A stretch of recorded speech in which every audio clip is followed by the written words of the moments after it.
Jan Anthony Guse. Away they go. Silver glides Prince Larry from the outside, moving up by the Reddish Diamond Magic and racing in forward by about 2 lengths. Jigsaw Star. Number 2, Risk Taker and Federer is running at the tail of the field by about 6 or 7 lengths of the leader.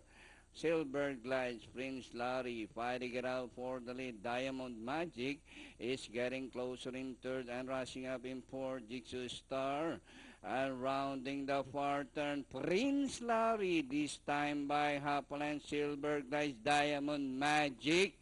And nearing the last 500 meters more to run. Prince Larry by a length and a half. Diamond Magic, Silver glides as they race the final corner. Number 5, Prince Larry.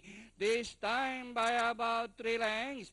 Silver glides running in second. And on the outside is entry number 1, Diamond Magic. Federer. Danori inside. Prince Larry. Federer by the rail. But Prince Larry. And finally, number 5, Prince Larry with Jeff Tagulaw Zarate. Federer. Silver glides. Number 3, Jigsaw Star, Diamond Magic.